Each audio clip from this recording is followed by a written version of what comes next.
வணக்கம் நண்பர்களே, நான் பண்டிட் ஆறுமுக செல்வன், திருநெல்வேலியிலிருந்து. இன்றைய பதிவு ஒரு ஆரோக்கிய குறிப்பு. உப்பு, நாம் அன்றாடம் பயன்படுத்தும் உப்பு. உப்பில்லாத மண்டம் குப்பையிலே என்று பழமொழி உண்டு. உப்பு இல்லாமல் உணவு சமைக்க இயலாது. ருசிக்காக மட்டுமல்ல, ஆரோக்கியத்துக்காகவும். பெரும்பாலும் இன்று கிடைக்கின்ற அத்தனை உப்பு வகைகளும், அது பாக்கெட் உப்பாக இருந்தாலும் சரி, கல் உப்பாக இருந்தாலும் சரி, எல்லாமே அயோடின் கலக்கப்பட்டு தான் கிடைக்கிறது. அயோடின் என்பது நமது உடலுக்கு ஒரு சிறிதளவு தேவைப்படுகிறது. இதற்காக இவ்வளவு கலப்படம் செய்ய வேண்டுமா என்பது தெரியவில்லை. இது அரசாங்க விஷயம், சட்டம் தொடர்பான விஷயம். நம் நாட்டில் சட்டம் இருப்பதால் அயோடின் கலக்காமல் உப்பு விற்க இயலாது என்ற சூழ்நிலை ஆகிவிட்டது. ஆகவே இந்த உப்பை நாம் எப்படி ஆரோக்கியமாக பயன்படுத்தலாம் என்றால், பொதுவாக நம் முன்னோர்கள் முன்காலங்களிலே உப்பை இரும்பு சட்டியில் இட்டு வறுத்து நிறம் மாறும் வரை, பிரவுன் அல்லது இளம் கருப்பு நிறமாக மாறும் அதுவரை வறுத்து ஒரு வாசனை வரும், அதை சகித்து கொள்ளத்தான் வேண்டும்.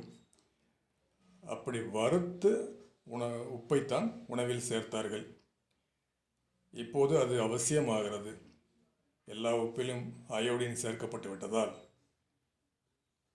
இந்த உப்பை வறுத்து, இரும்பு சட்டியில் வறுத்து, அதன் பின் நீங்கள் பவுடராக்கி கொள்ளலாம். அது கல் உப்பாக இருந்தாலும், பாக்கெட் உப்பாக இருந்தாலும், பவுடராக அரைக்கப்பட்ட உப்பாக இருந்தாலும், நீங்கள் சட்டியில் இட்டு, இரும்பு சட்டி அதான் முக்கியம். இல்லை சார், எங்கள் வீட்டில் இரும்பு சட்டி இல்லையே, எங்கே போய் தேட அப்படின்னு சொன்னால் பரவாயில்ல, அலுமினிய சட்டியில் வறுக்கலாம். ஆனால் அது செகண்டரி தான். இரும்பு சட்டியில் வறுப்பது தான் சிறப்பு. அந்த உப்பைத்தான் உணவில் சேர்க்க வேண்டும். அப்படி சேர்த்தீர்களானால் உங்களுக்கு இதய நோயிலிருந்து இதய பாதிப்புகள் இருக்காது. இது நம் முன்னோர்களின் அனுபவ அறிவோ அல்லது பாரம்பரிய மருத்துவம் என்று கூட சொல்லலாம். கல் உப்பை அப்படியே பயன்படுத்தினாலும், ஒரிஜினல் கல் உப்பு கிடைத்தாலும் அப்படியே பயன்படுத்தினாலும் அதிலும் பாதிப்புகள் இருக்கிறது. ஆகவே தான் இந்த பதிவு. ஆகவே கல் உப்பை வாங்குங்கள், இரும்பு சட்டியில் இட்டு வறுத்து பயன்படுத்துங்கள்.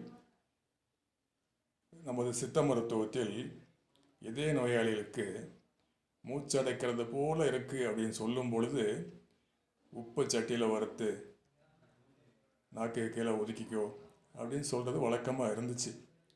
இன்றைக்கி நமக்கு நடைமுறையில் அதெல்லாம் இல்லை. பட் அது அத்தகைய மருத்துவ குணம் உள்ளது என்பதை தெரிவிக்கவே இந்த பதிவு. ஆகவே நண்பர்களே, பயன்படுத்தி பாருங்கள். நன்றி நண்பர்களே, சந்திப்போம்.